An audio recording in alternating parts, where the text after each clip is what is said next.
설교 제목 끝까지 사랑하시니라라는 이 말씀은 예수님께서 요한복음 13장부터 21장까지 어떻게 당신의 제자들을 사랑하셨는가를 사도 요한이 한마디로 정리한 거예요. 비록 한 절만 봉독을 했지만 사실 예수 그리스도의 이 끝까지 사랑을 요한복음 13장부터 21장까지 아주 잘 증거하고 있습니다. 그래서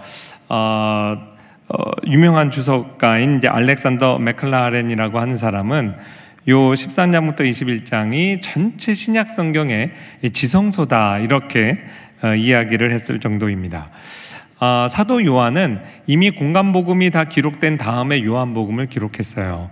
그래서 공간복음에는 나오지 않는 이야기를 요한복음에 많이 기록을 했습니다.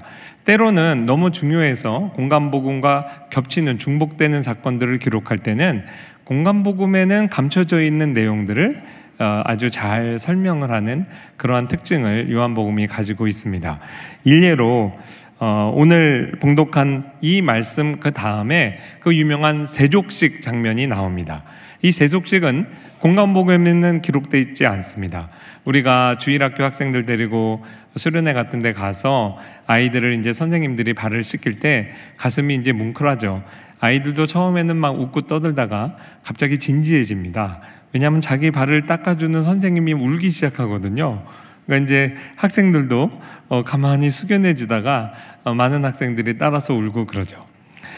지금 어떻게 보면 이 세족식을 조금 모방해서 우리가 행사를 치룰 때도 이렇게 가슴 묵직하게 오는 감동이 있어요. 그런데 제자들 어떻겠어요? 2000년 전에 종들이 하는 일입니다. 종들이 하는 일인데 예수 그리스도께서 대야에 물을 떠서 제자들의 발을 씻으시고 수건으로 그렇게 닦기 시작할 때 제자들이 감당하지 못하는 예수님의 행동이었습니다. 근데 예수님께서 거의 유언적 가르침이죠. 내일이면 십자가에 달리실 예수님께서 마지막 순간에 말로만 가르치신 게 아니라 하나님 나라는 가장 높은 곳에 있는 사람이 가장 낮은 자리에 내려와서 발을 씻기는 거야. 이렇게 이제 몸소 가르쳐 주셨죠. 최후의 만찬 이야기도 해드리겠습니다. 공간복음에도 다 기록되어 있지만 공간복음에 기록되지 않은 부분들을 요한복음이 설명을 해주고 있습니다. 레오나르도 다빈치의 그 유명한 최후의 만찬 그림 여러분께 보여드립니다. 원근법으로 이제 유명한 또 그림이기도 하죠. 그런데 실제 유대인들은 이렇게 앉아서 식사를 하지 않았어요. 그래도 레오나르도 다빈치가 아주 중요한 장면을 포착해서 이제 그림을 그렸습니다. 어떤 장면일 것 같습니까? 예수님께서 식사하시다가 너희 중에 나를 팔자가 있다. 딱 그 순간이에요. 예수님의 양 옆에 6명의 제자들이 각각 깜짝 놀라는 장면을 이제 포착해서 그린 겁니다. 그 예수님의 오른쪽 옆에 있는 제자는 그 사도 요한입니다. 어떻게 쉽게 구별할 수 있냐면 수염이 있느냐 없느냐로 구별할 수 있어요. 대략 한 17세기까지는 옛날 화가들이 그림을 그릴 때 미성년자를 표시할 때 수염을 그리지 않습니다. 20살이 넘어서 실제 그 사람이 수염이 있었든 없었든 성년이 되면 무조건 남자들은 거의 턱수염을 그렸어요. 그래서 레오나르도 다빈치도 그 이제 습관을 따라서 사도 요한을 이제 굉장히 미성년자로 그린 거죠. 따져 보면요, 예수님 전에 세례 요한의 제자이기도 했거든요. 근데 이 세례 요한의 제자가 예수님의 제자가 되는 날, 그때가 사도 요한이 초등학교 6학년 나이에서 중학교 한 1, 2학년 나이였을 것으로 추정합니다. 왜냐하면 옛날 이제 그림들을 보면 예수님의 제자 공동체 중에 한 두어 사람 정도를 수염을 안 그렸어요. 근데 이제 많은 경우에 요한의 형 야고보가 예수님 최후 만찬 그 당시에 아직 미성년이었던 거죠. 19살이라 쳐도 이렇게 계산을 해보면 아마 사도 요한은 굉장히 어렸을 때 예수님의 제자가 되었고 또 그래서 그랬는지 습관을 따라서 늘 예수님 식사하실 때 그 품에 의지해서 누워서 먹었다고 성경이 이제 기록하고 있습니다. 예수님과 이종 사촌 간으로 이제 학자들이 보고 있거든요. 30대이신 예수님께서 이제 초등학교 6학년 학생 이렇게 가슴에 품을 수 있죠. 그래서 그 질투가 많은 제자 공동체 안에서도 사도 요한에 대해서는 이제 그런 행동을 다 묵인했던 것으로 봅니다. 자, 그날의 진실은 이렇습니다. 원래 유대인들이 저렇게 레오나르도 다빈치의 그림에 나오는 저런 탁자에서 식사한 게 아니라 디귿자형 식탁에서 몸을 이렇게 비스듬히 기대해서 이제 식사를 했어요. 그 13명의 위치를 우리가 다 특정할 수는 없지만 적어도 4명의 자리를 특정할 수 있습니다. 호스트 자리, 거기 예수님이 앉으셨죠. 그리고 예수님 양 옆에 가룟 유다와 사도 요한이 있었습니다. 사도 요한은 옆에 누워 있으니까 그랬고요. 가룟 유다는 예수님께서 너희 중에 나를 팔자가 있다 이렇게 말할 때 결국 가룟 유다와 그 손이 같이 그릇에 들어가잖아요. 그러니까 이제 옆에 앉아 있었죠. 그리고 사도 요한과 베드로가 서로 대각선 자리에 있었습니다. 자, 레오나르도 다빈치 그림 한번 생각을 해보세요. 제가 그 장면을 볼 때마다 어렸을 때부터 궁금했던 게 있어요. 일단 가룟 유다가 참 바보다라는 생각을 했습니다. 왜냐하면 예수님께서 나와 함께 그릇에 손을 넣을 자가 나를 팔자라 그랬잖아요. 유대인들은 무교병을 6월절 때 먹습니다. 맛이 없는 빵이에요. 설탕도 들어가지 않고 누룩도 들어가지 않아서 딱딱하고 맛이 없습니다. 그런데 그 종교적인 예식을 끝내고 그 음식을 가지고 이제 서로 애찬을 나눌 때는 꼭 맛없는 빵 먹을 필요 없잖아요. 그래서 그 빵을 우리나라로 이야기하면 곧 조청 같은 데 이렇게 찍어 드셨던 것 같아요. 그래서 이제 그걸 찍어 먹는데 가룟 유다가 바보지. 예수님이 자기 그 그릇에 같이 손을 넣을 자가 나를 팔자라고 그랬는데 그거 한번 참지. 그거를 찍어 먹다가 들킬 게 뭐예요? 그래서 첫 번째는 이제 가룟 유다가 좀 어리석다는 생각을 했고요. 두 번째는 더 이상한 게 예수님의 다른 11제자예요. 아니, 가룟 유다가 예수님 팔자인 것이 드러났잖아요. 그런데 그때 그럼 저놈이네 그러고 가서 딱 잡았어야 되는 거 아니에요? 그게 너무 궁금했어요. 언제 초등학교 5, 6학년 때 궁금했어요. 근데 저희 주일학교 선생님께 안 물어봤다고요. 왜 안 물어봤는지 아세요? 물어봐도 모를 것 같아서 안 물어봤어요. 주일학교 학생들도 선생님들 수준을 잘 보면서 질문을 합니다.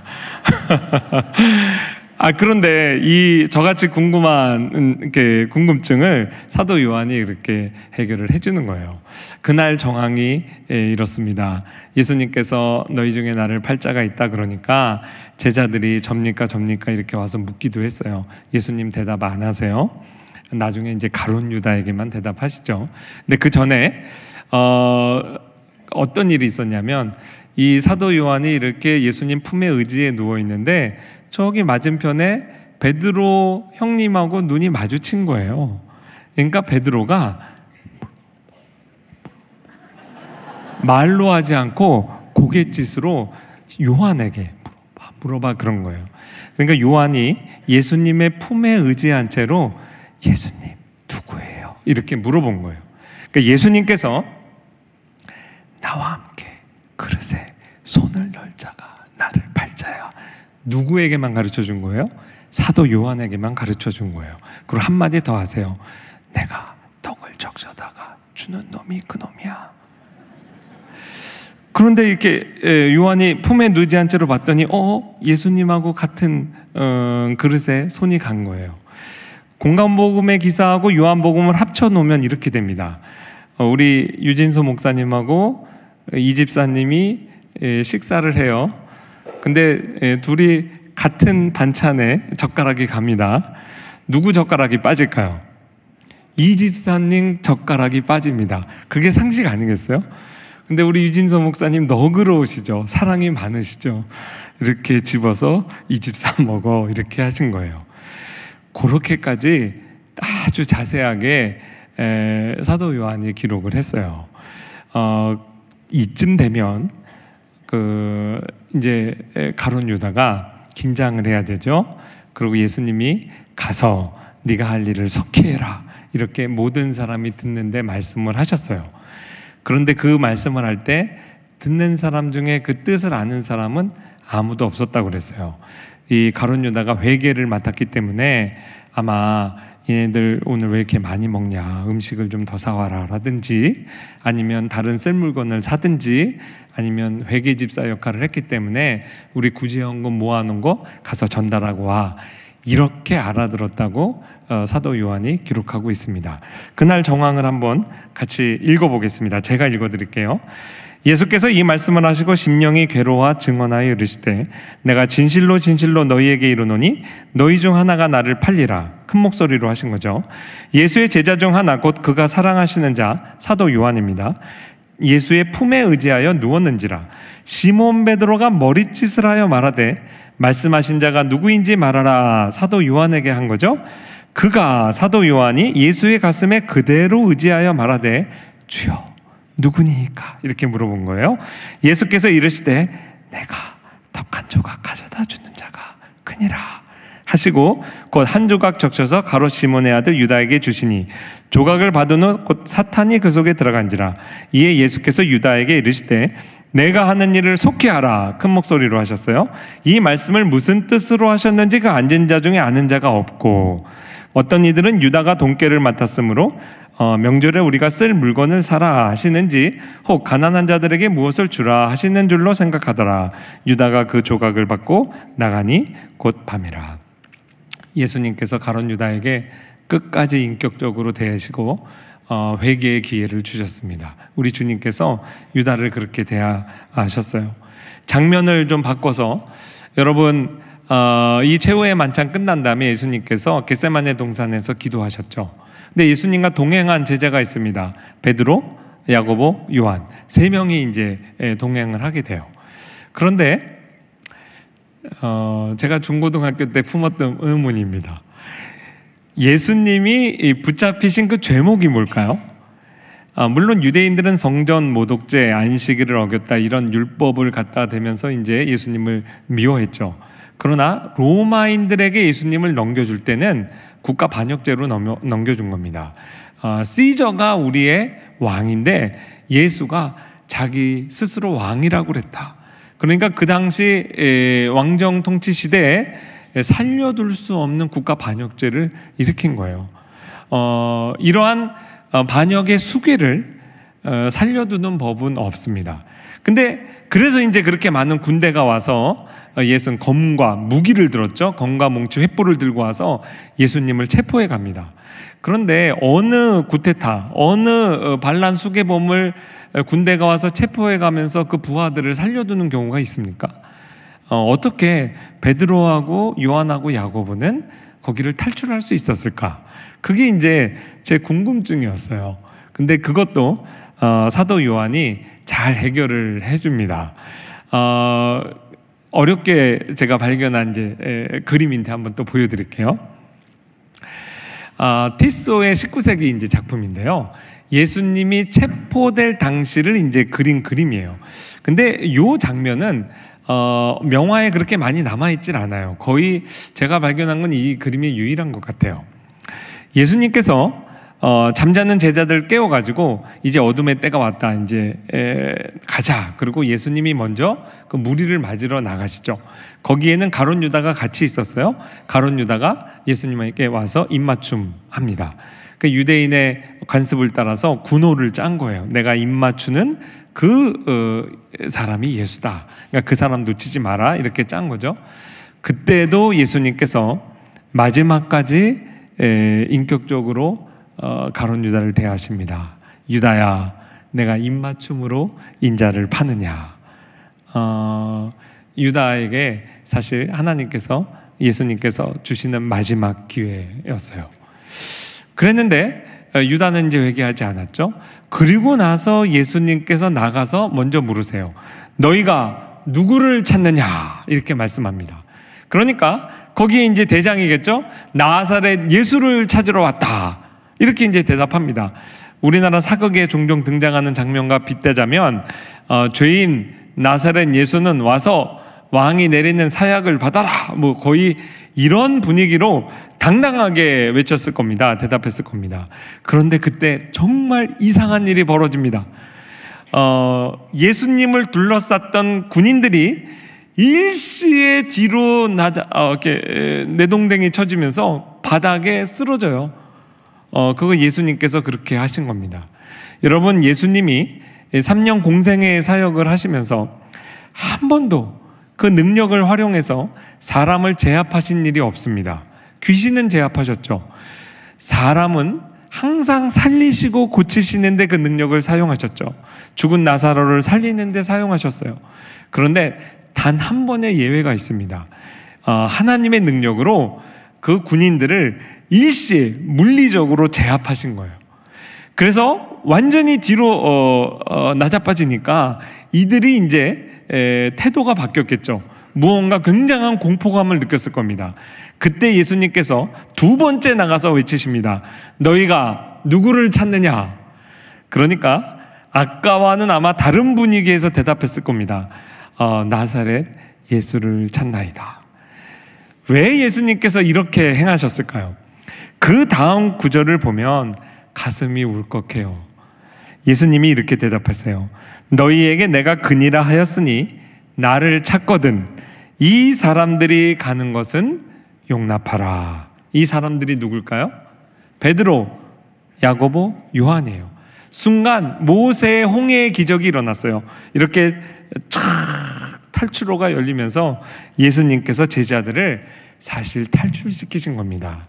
제자들이 예수님을 지키지 못하고 버리는 그러한 면도 물론 주관적으로 느꼈겠지만 하나님께서, 예수님께서 그렇게 탈출시키신 거예요. 이 장면에 대해서도 한번 제가 말씀을 읽어드리겠습니다. 여러분 한번 잘 보세요. 예수께서 그 당할 일을 다 하시고 나아가 이르시되 너희가 누구를 찾느냐? 대답하되 나사렛 예수라 하거늘 이르되 내가 그니라 하시니라. 그를 파는 유다도 그들과 함께 섰더라. 예수께서 그들에게 내가 그니라 하실 때 그들이 물러나서 땅에 엎드러지는지라. 아까 보셨던 그림이 이 장면을 포착한 거죠. 이에 다시 누구를 찾느냐 물으신데 그들이 말하되 나사렛 예수라 하거늘. 요거는 지문이 있어야 돼요. 아마 개미만한 소리로 그랬을 겁니다. 예수께서 대답하시되 너희에게 내가 그니라 하였으니 나를 찾거든 이 사람들이 가는 것은 용납하라 하시니, 중요한 것이 이것마저도 예언의 성취라고 사도 요한이 기록합니다. 이는 아버지께서 내게 주신 자 중에서 하나도 잃지 아니하였사옵나이다 하신 말씀을 응하게 하려 함이로라. 이제 이해가 됩니다. 뭐가 이해되냐면 그 겁쟁이 베드로가 어떻게 칼을 빼가지고 말고의 귀를 잘랐는지가 이해돼요. 이에 시몬 베드로가 칼을 가졌는데 그것을 빼어 대제사장의 종을 쳐서 오른편 귀를 베어버리니. 여러분, 베드로의 마음에 이랬을 거예요. 야, 역시 우리 예수님 말씀 한마디에 이 군인들이 완전히 제압을 당하는구나. 그래서 그 분위기를 타고 칼을 뺀 겁니다. 근데 예수님께서 딱 거기까지, 칼로 일어난 자는 칼로 망한다. 내 검을 칼집에 꽂으라 그러셨죠. 그리고 아버지께서 주신 잔을 내가 마시지 않겠느냐. 너희가 이러면 어찌 예언이 다 성취되겠냐. 그러면서 여기까지 하고 분위기를 이제 마무리하시면서 이 말고의 귀를 붙여주시죠. 그리고 뻘중에 있는 이 제자들을 이제 탈출시키신 겁니다. 이 내용을 이렇게 볼 때 사도 요한이 자세히 기록한 이유는 공간복음과 그 역사적 정황이 달라서 그래요. 공간복음은 거의 AD 60년경에 다 완성이 됐어요. 그때는요, 예수님의 십자가와 부활의 그 역사적 사건을 자기의 기억으로 기억하는 회중이 절반 이상입니다. 그런데 AD 90년경에 지금 90년에서 100년 사이에 기록한 이 요한복음은요, 이 요한복음을 읽고 있는 회중이 이방인들이에요. 그리고 이미 예수님의 십자가 부활 사건을 기억 속에 간직한 사람 세대가 거의 사라졌을 때입니다. 그러니까 저와 여러분 같은 사람을 위해서 자세히 기록한 거고요. 공간복음은 딱 하면 딱 알아들어요. 그러니까 이제 그런 정황을 자세하게 설명 안 해도 되었던 것이죠. 장면을 옮겨보겠습니다. 예수님께서 대제사장의 뜰에 끌려가서 고문당하고 신문당하십니다. 예수님을 조롱했어요. 여러분 누군가 다툴 때 그 다투는 사람이 여러분 얼굴에 침을 뱉는 그런 수모를 경험한 적이 있나요? 대부분의 우리는 그런 일 경험하지 않고 죽습니다. 근데 예수님께서는요, 그런 침뱉음을 당하셨어요. 그리고 주먹으로 예수님을 구타합니다. 또 손바닥으로 쳤어요. 눈을 가리고 네가 선지자라며 누가 너 때렸는지 맞춰봐. 이러한 온갖 수모와 그 고통을 당하실 때 예수님 무슨 생각하셨을까요? 베드로 생각하셨습니다. 왜냐하면 베드로가 내가 죽는 자리에도 가고 감옥에도 가고 막 충성을 맹세하니까 예수님께서 네가 오늘 다 굴기 전에 3번 나를 모른다고 부인하리라 그렇게 미리 말씀하셨잖아요. 그런데 지금 베드로가 밖에서 예수님 모른다고 3번 부인했어요. 마지막에는 저주문까지 사용했어요. 그때 닭이 웁니다. 1번, 2번, 3번. 꺾이오 울 때 예수님께서 고개를 돌이켜서 베드로하고 눈이 마주쳤습니다. 실제 그 예루살렘 성전 안에 또 신문 받으신 곳 대제사장의 뜰 이렇게 이제 현재 다 복원돼서 그린 그림을 보면 5m에서 한 10m 정도 떨어진 거리에서 예수님과 베드로의 시선이 마주칩니다. 누가복음 22장. 베드로가 이르되 이 사람아 나는 내가 하는 말을 알지 못하노라 하고 아직 말하고 있을 때 닭이 곧 울더라. 주께서 돌이켜 베드로를 보시니 베드로가 주의 말씀 생각나서 밖에 나가 심히 통곡하느라. 베드로가 예수님의 눈길을 마주치고 밖에 나가서 통곡한 거예요. 여러분, 예수님이 그 눈빛으로 뭐라고 말씀하셨을까요? 커봐라, 꼴 좋다, 너 하여튼간에 내가 부활하고 나서 보자, 넌 죽었어, 그랬을까요? 아닐 것 같아요.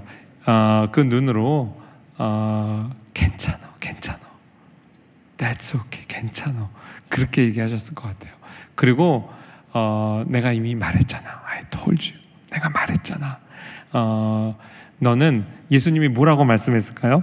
사탄아, 시몬아, 보라, 사탄이 너희를 밀가루 타려고 요구하였으나 그러나 내가 너를 위하여 내 믿음이 떨어지지 않기를 기도하였으니 너는 돌이킨 후에 내 형제를 굳게 하라. 이미 베드로의 회개를 선언하시고 돌이킨 다음에 그의 그 총무 역할하던 소명, 직분도 다 회복시켜 주셨어요. 그러니 예수님께서 미리 용서를 선언하신 겁니다. 그 예수님의 미리 용서하시는 그 사랑의 눈빛에 마음의 가책을 느껴서 밖에 나가서 통곡하고 울었던 겁니다. 그리고 나서 베드로가 부활의 주님을 만나고 났죠. 만났는데도 자기 스스로를 아마 용서하지 못했던 것 같아요. 예수님 부활하신 건 분명하지만 내가 그래도 예수님을 첫 번째로 배교한 사람이잖아요. 제자 중에. 이 배교자가 예수님 천국운동의 총무 역할은 또 못하죠. 내가 리더는 못할 것 같아요. 그래서 낙향해서 다시 물고기 잡이하면서 조그맣게 개척교회 하고 이 하나님 나라 운동을 돕겠습니다. 아마 이런 마음으로 디베랴 바닷가로 다시 가지 않았나 싶어요. 근데 예수님께서 끝까지 따라가시죠. 끝까지 따라가셔서 사랑의 고백을 3번 받으시죠. 그 유명한 장면이죠. 요한복음 21장입니다. 3번째 이르시되 요한의 아들 시몬아 내가 나를 사랑하느냐 하시니 베드로가 근심하여 이르되 주님 모든 것을 아시오매 내가 주님을 사랑하는 줄 주께서 아시나이다. 그 베드로의 충성을 내 어린 양을 먹이라 그러면서 이제 양떼를 향해 교회를 향한 충성으로 이렇게 시선을 옮겨 주시잖아요. 그런데 예수님께서 베드로가 3번 부인한 것을 3번 사랑의 고백을 받으시는 것으로 이렇게 덮어주신 거 분명합니다. 정황도 비슷하죠. 베드로가 왜 부인했냐면 너무 밤에 추웠어요. 그래서 모닥불 손죄로 갔다가 예수님 부인한 거예요. 새벽 공기가 오늘 찹니다. 그때 예수님께서 또 모닥불을 피워놓고 베드로에게 그 사랑의 고백을 받으시잖아요. 베드로로 하여금 그날의 정황을, 마음의 상처를 끄집어내서 그거를 이렇게 치료해 주시는 거죠. 이 장면 자체가 굉장히 아름답고 우리의 가슴이 울컥하지만 저는 교회사를 전공한 사람으로서 특별히 받는 좀 은혜가 있어요. 여러분, 베드로가 왜 유명해졌습니까? 마태복음 16장에서 주는 그리스도시요 살아계신 하나님의 아들입니다, 이 유명한 신앙 고백을 하고 이 고백 위에 내가 내 교회를 세우겠다 하면서 유명해진 거 아니에요? 그렇게 믿음을 고백한 사람이 지금 예수님을 배교한 사람이 됐어요. 교회사에서요, 이 배교의 문제는 중요한 화두가 됩니다. 우리나라도 예외가 아니죠. 신사참배한 교회를 우리가 어떻게 받을 것이냐. 그런데요, 교회는 항상 주님의 용서에 미치지 못했던 것 같아요. 네가 아무리 예수님을 믿는다고 고백했어도 네가 사람들 앞에서 예수를 모른다고 부인했기 때문에 너의 믿음의 고백은 가짜야. 너 그러니까 다시 원점으로 돌아가서 네 믿음을 점검해보자. 교회는 그렇게 요구했어요. 근데 오늘 예수님은 그렇게 하지 않으세요.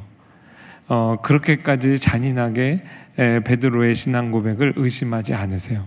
그건 그냥 진실성 있는 믿음의 고백으로 그냥 받으신 거예요. 그거를 문제 삼지 않으세요. 다만 사랑을 확인하십니다.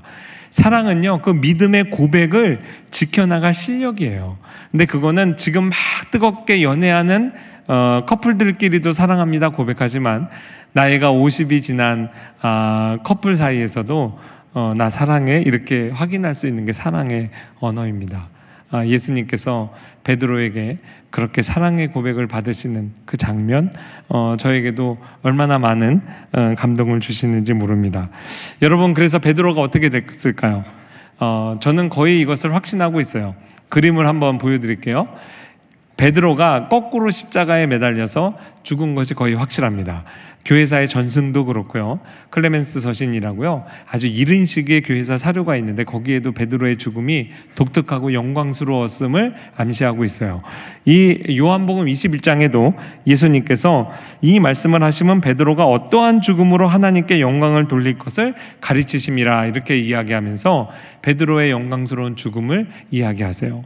근데 여러분, 베드로만 이렇게 영광스럽게 순교한 게 아니에요. 스테판 러크너라고요, 중세 독일 지역에 있었던 아주 유명한 화가가 있습니다. 이 화가가 12사도의 순교라는 작품을, 이게 평풍 같은데 이제 그려놨는데, 예수님의 다른 제자들 최후의 모습을 그리고 있어요. 한번 보여주시겠어요?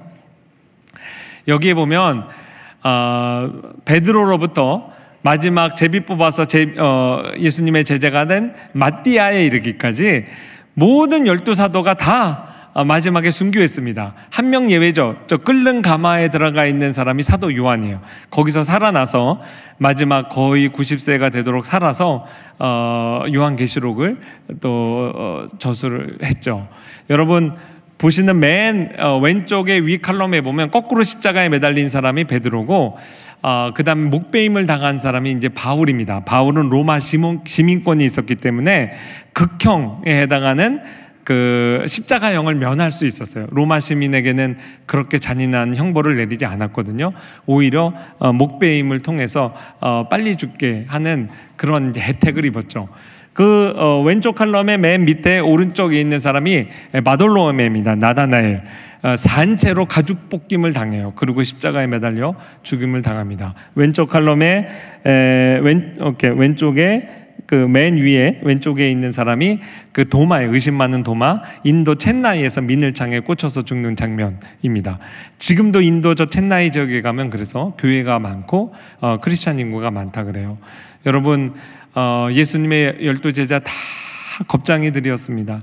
근데 예수님의 이 끝까지 사랑에 감동해서 정말 믿음 때문에도 순교하지만 예수님의 그 사랑에 감동을 했기 때문에 정말 어떤 면에서는 그 의리로 또 이 순교의 잔을 기쁘게 마셨다고 생각합니다. 다 예수님의 이 끝까지 사랑이 이들을 다 변화시킨 겁니다. 적용을 하고 마치겠습니다. 예수님께서 디베랴 바닷가에서 베드로, 요한 만나셨을 때 또 요한은 습관을 따라서 예수님 품에 누워 있어요. 그러니까 베드로가 저는 그렇다 치고 이 친구는 어떻게 되겠습니까? 이렇게 예수님께 물었더니 예수님께서 뭐라고 대답하시죠? 단호합니다. 내 알 바 아니다. None of your business, 그렇게 얘기했다고요. 너는 나를 따르라. 그 의미가 뭘까요?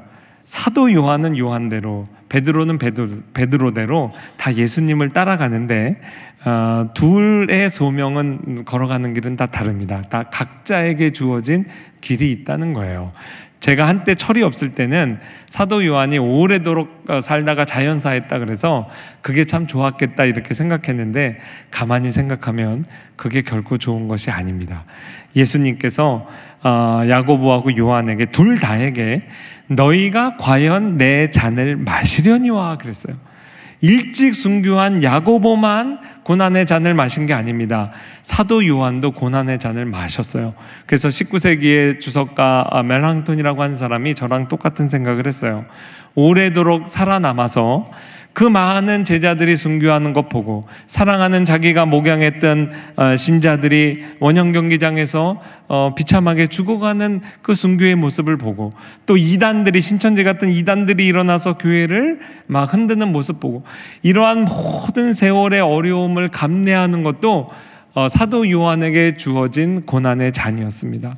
여러분, 우리 각자에게 하나님께서 다 주신 자기의 소명의 길이 다르고, 그 안에서 또 우리가 감당해야 될 십자가가 있어요.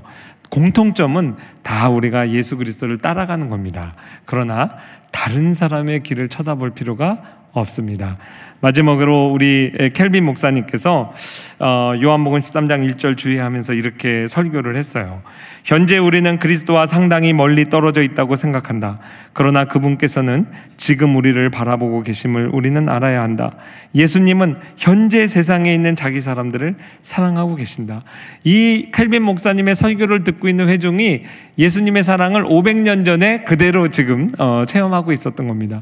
지금 동일한 예수님이 지금 이 설교를 듣고 있는 저와 여러분에게 똑같이 예수님의 끝까지 사랑을 선포하고 계십니다. 오늘 48주년을 맞는 호산나 교회, 예수님의 끝까지 사랑이 없었으면 48년을 이렇게 우리가 아름답게 성장할 수 있었겠습니까? 48년 동안 우리를 끝까지 사랑하신 예수님께서 오늘 0살 우리 친구가 91세 되신 분 나이가 되도록 계속 예수님은 호산나 교회를 끝까지 사랑하실 거예요. 저희 합신도 45주년을 맞는데 예수님의 끝까지 사랑을 지금까지 풍성하게 경험하고 있습니다. 이 끝까지 사랑을 우리가 닮아야 될 줄 압니다. 우리 기독교의 사랑은 끝까지 사랑입니다. 오늘 주신 말씀 기억하면서 우리가 잠시 눈을 감고 기도하겠습니다.